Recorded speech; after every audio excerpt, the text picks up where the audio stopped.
বাসিন্দা তথা বিজেপি নেত্রী সাবানা খাতুনের নির্দেশে বুলডোজার দিয়ে ভাঙা হলো তারই পারিবারিক আত্মীয়দের 3টি বাড়ি। এটা সম্পূর্ণ পারিবারিক ব্যাপার, এর সঙ্গে রাজনীতির কোনো সম্পর্ক নেই, সাফাই স্থানীয় বিজেপির পঞ্চায়েত সদস্য এবং বিজেপির মণ্ডল সভাপতি। ঘটনার বিবরণে বুলডোজার চালানোর নির্দেশ দেওয়া হয় বিজেপি নেত্রী সাবানা খাতুন দাবি করেন দিনহাটা 1 নম্বর ব্লকের পুচিমারি 1 নম্বর গ্রাম পঞ্চায়েতের অন্তর্গত এলাকায় তার ঠাকুরদাদার কিছু পৈতৃক জমি বিগত তৃণমূল সরকারের আমলে জোর করেই তাদেরই কয়েকজন আত্মীয় দখল করে নিয়ে আছে। বারবার তাদেরকে বলার পরেও তারা সেই জমির দখল ছাড়েননি, তাই বাধ্য হয়ে তিনি বুলডোজার দিয়ে নিজের জমি দখলমুক্ত করেছেন। অপরদিকে যাদের বাড়ি ভাঙা হয়েছে তাদের দাবি এই জমি সম্পূর্ণরূপে উত্তরাধিকার সূত্রে পাওয়া তাদের। এই জমি সম্পূর্ণ কাগজ তাদের কাছে রয়েছে। বিজেপি নেত্রী সাবানা খাতুন জোর করে তাদের বাড়িঘর ভেঙে দিয়ে তাদেরকে নিঃস্ব বানিয়ে দিয়েছে। গতকাল একটি বাড়ি ভাঙার পর পুনরায় আজ বুলডোজার নিয়ে সাবানা খাতুন আরো 2টি বাড়ি ভাঙতে ধরলে স্থানীয় বাসিন্দারা এবং পঞ্চায়েত সদস্য তাতে বাধা দেয় এবং পরবর্তীতে দিনহাটা থানার পুলিশ গিয়ে সেই বুলডোজারটিকে থানায় নিয়ে আসে। এ বিষয়ে দিনহাটা বিধানসভার বিধায়ক অজয় রায় বলেন, এ ব্যাপারে এখনো পর্যন্ত কেউ কিছু বলেনি, তাই জানি না, বিষয়টি খোঁজ নিয়ে দেখব। আইন আইনের মতো চলবে। কি হয়েছে কাকি, কি হয়েছে? বাড়ি ভাঙি গেছে চোখ নিজে মা। আপনার কি এটা জমি ছিল? আমার স্বামীর জমি, আমার বেটা পুত্র নাই, স্বামীও মারা গেছে। আমি কখন কোথায় যাবো মারে? কতখানি জমি ছিল? এমনি 3-3.5 কাঠার মতো। জমি ভাঙার আগে কোনো নোটিশ দিছিল? না, কিছু দেয় নাই। অজগপ্তা মা জমি মাপছে, অজগপ্তা ভাঙি দিতে। কোনো জানাজানি কিছু হলে আমার জিনিস জানার চোখ ধ্বংস হয়ে গেছি রে। কি নাম আপনার? কবিয়া বেবা। কি বেবা? কবিয়া আমার স্বামী নাই, ওই জন্য বেবা কয়। বুঝতে পারছি। এটা 2002 থেকে কেসাল। ওখানে আন, তুই 2002 থেকে কেসাল। হ্যাঁ, একবার মারামারি হয়েছে, মীমাংসা হয়েছে, জমি ভাগ হয়ে গেছে। 1 বিঘা 18 কাঠা আছে, 2 বিঘা ছিল, দাদা নিচে 2 কাঠা, আমার বড় দাদা, আর 1 বিঘা 18 কাঠা। 18 কাঠার মধ্যে আমরা ভাগ পাই কত? 6 কাঠার উপরে। তা 6 কাঠার উপরে আমাদের যারা প্রথমে নিছে আমরা দলিল করছি, কিন্তু খতিয়ান কাটতে পারি নাই, খতিয়ান ব্লক করে রাখছে। পরে আমি কি করছি, কেস করে দিছি যে আমার বয়স্ক বাবা মা আছে, হ্যাঁ, এদেরকে নিয়ে আমি কোথায় যাব? তাহলে ভাগ যদি হয়েছে তারপরে আবার তোমরা জমি নাম করে নিলা, সাবানা নাম করে নিছে, হ্যাঁ, ও দাদুর কাছ থেকে। ফির ও দাদু কি করছে, মানে আমার ঠাকুমার কোন কি করে, মানে কি করে ওরা নাম করে নিছে।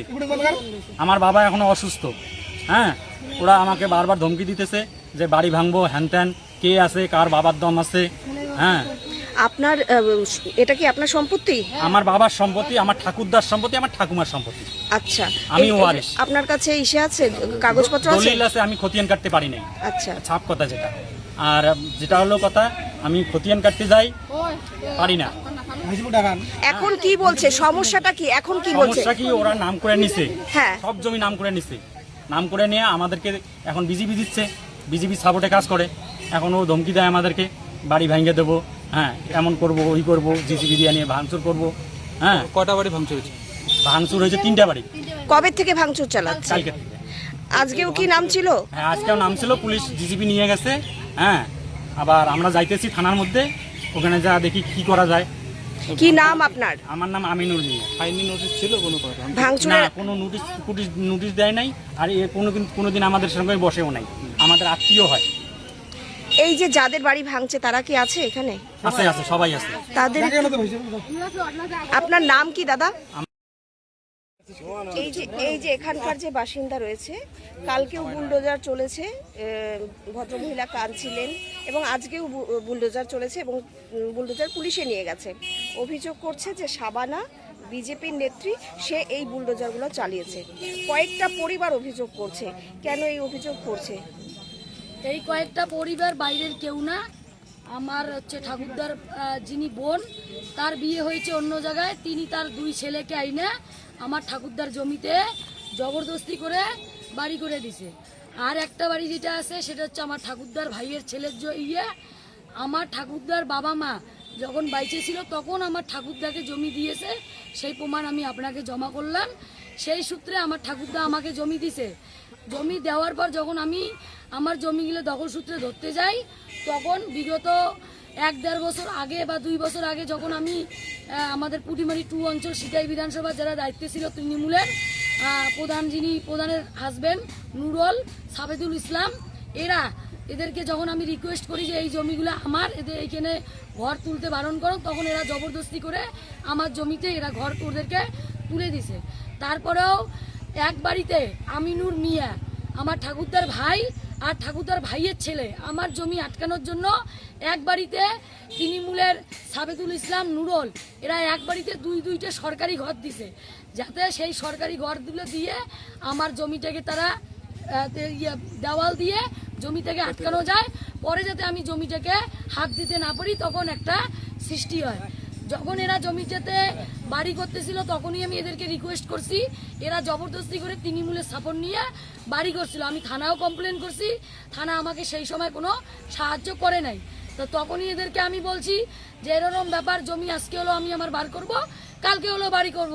এখন এদের কাছে আমি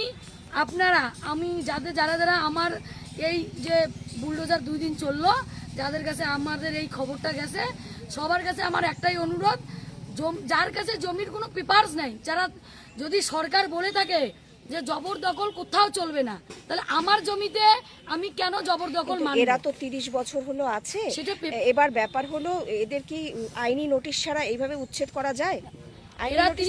এরা 30 বছর থেকে আছে, 1 নম্বর, তার তো পেপার থাকবে, সেই পেপারটা আপনারা দয়া করে নেবেন। আর আমি যারা বাড়িতে আছে, 2টা বাড়ি শুধু আছে যারা বসবাস করতেছে, সেই 2টা বাড়ির লোকজনকে আমি ভোটে জেতার পর তখন থেকে ওয়ার্নিং দিছি, এখনো পর্যন্ত আজকে দিছি যে বাড়ি খালি করো, মৌখিক ওয়ার্নিং। আমার আরো পুরানা জমি আছে, আমি তাদেরকে বলছিলাম যেহেতু মনুষ্যত্বের খাতিরে যদি তাদেরকে দেখতে হয়, আমি আমার পুরানা ভিটে আছে আমার বাবার, সেখান থেকে দয়া করে আমি এদেরকে দয়া বাবদ, এরা কোনো জমির দাবিদার না। এটা আমি যেহেতু একটা রাজনৈতিক দলে আছি, আমার মনে হয়েছে যে লোকগুলোকে যে এখান থেকে সরাবো, কই যাবে, এদের জন্য বলছিলাম ওয়ারিশ সূত্রে জমির দাবি হয়, তাহলে সেটা না করছেন কেন? ওয়ারিশ সূত্রে জমিটা তখনই পাবে যখন পেপারস থাকবে। আমার ঠাকুরদার বাবা মা যখন বাইচে ছিল, সেই জমিতে বেঁচে অবস্থায় যদি আমার ঠাকুরদাকে দিয়ে থাকে, সেই জমিটা ওয়ারিশ সূত্রে পায় না। আমার ঠাকুরদা একজনকেই দিয়েছে, বাকিদের দেয়নি। অনেক জমি ছিল, তাদেরকে তাদের জমিটা বোঝাইছে, তারা বিক্রি করছে, আমি প্রমাণ দিতে পারবো। তারা যে বলছে যে এটা ইসে করে আপনি আপনার নামে কওলা করে নিয়েছেন বা খতিয়ান বানিয়ে নিয়েছেন। বিগত এত বছর থেকে এরা তো যখন তৃণমূল সরকার ছিল, তাদেরকে দিয়ে তো কাগজ তৈরি করতে পারেনি, এরা অনেক দৌড়াইছে, কিন্তু পেপারস আমার খুঁটি শক্ত, এরা এত জায়গায় দৌড়াইছে, কেউ এনাদেরকে সাহায্য করতে পারে না। আমার ঠাকুরদার মা যখন বাইচে ছিল, একজন মানুষ আমার ঠাকুরদার মাকে দেখছে, বেঁচে থাকা অবস্থায় আমার ঠাকুরদাকে জমি দিছে, সেই জমিতে তারা কিভাবে ওয়ারিশ হয়? সব থেকে বড় কথা, তাদের যে জমির ভাগ ছিল, তারা যে অন্য মানুষের কাছে বিক্রি করছে, তারা ওয়ারিশ সূত্রে জমি পাইছে, তারা বিক্রি করছে, সেই সব প্রমাণ আমি দিতে পারবো। সেই জমিগুলো কে কিনছিল? অন্য মানুষ, এখন এখানেই আছে, আমার এখানেই আছে, পাড়া প্রতিবেশী লোকজন কিনছে, সেটার আমি দলিল ডিট বের করে দিতে পারবো যে তারা বিক্রি করছে। কিন্তু আমার ঠাকুরদা যদি তার ভাগের কোনো জমি বের করে থাকে, কেউ যদি দেখাইতে পায় আমার ঠাকুরদার নাম, ওরা তখনই সে কমপ্লেন করবে না, শুধু বললে হবে না। এতদিন তিনি আইনি নোটিশ ছিল, আইনি নোটিশ করব কেন? আমরা তো পারিবারিক আলোচনা করতেছি। এতদিন আইনের প্রধান পঞ্চায়েত যে এখানকার যে পঞ্চায়েত, তিনি তো বিজেপির, তিনিও তো জানেন না। আমি যে এইটা আইনি নোটিশটা কখন করা উচিত, পঞ্চায়েতকে কখন জানানো উচিত? যদি অন্য মানুষ হইতো বা নিজেদের মধ্যে কোনো হইতেছে, যখন তৃণমূলের ছিল প্রধান পঞ্চায়েত, সবাইকে রিকোয়েস্ট করছি এদেরকে বসার জন্য, এরা তৃণমূলের প্রধান পঞ্চায়েতকে ডাইরেক্ট বলে দিছে আমাদের কাছে কোনো পেপার নাই, আমরা এখান থেকে সরবো না। সেই সব মানুষকে কি করবে? সরকার তো বলে দিছে জবরদখল চলবে না। আমি যখন আমার এই জমিটা আটকানোর জন্য এক বাড়িতে 2-2টা সরকারি ঘর দিছে বাপ ছেলেকে, তখনই আমি থানায় গিয়ে কমপ্লেন করছি, আমাদের নেতাদেরকে জানাইছি। আমার নেতারা তখন বলছে সময়ের অপেক্ষা। আজকে আমি যেই জমিগুলা উদ্ধার করছি, যেই ঘরগুলো ভাঙছি, সেখানে কেউ ছিল না, কারো বাড়ি ভাঙিনি, ফাঁকা জমি ছিল, ফাঁকা ঘর ছিল, আপনারা ভিডিও করে নিয়ে যান, সেই জমি আমি উদ্ধার করছি। যারা বাড়িতে থাকে 2টা বাড়ি, তাদেরকে বলছি মুখে মুখে সরে যাওয়ার জন্য, কারণ তারা আমাদের রিলেটিভ, তারা আমাদের আত্মীয়। যদি মুখে মুখে না সারে, তখন আমি আইনি ব্যবস্থা নিব। 2-2টা বাড়ির ভিডিও তুলে নিয়ে যান, যদি তাদের বাড়িতে হাত পড়ছে, তখন আইনি নোটিশ আমার কাছে আসে। কি নাম আপনার? আমার নাম শাবানা খাতুন।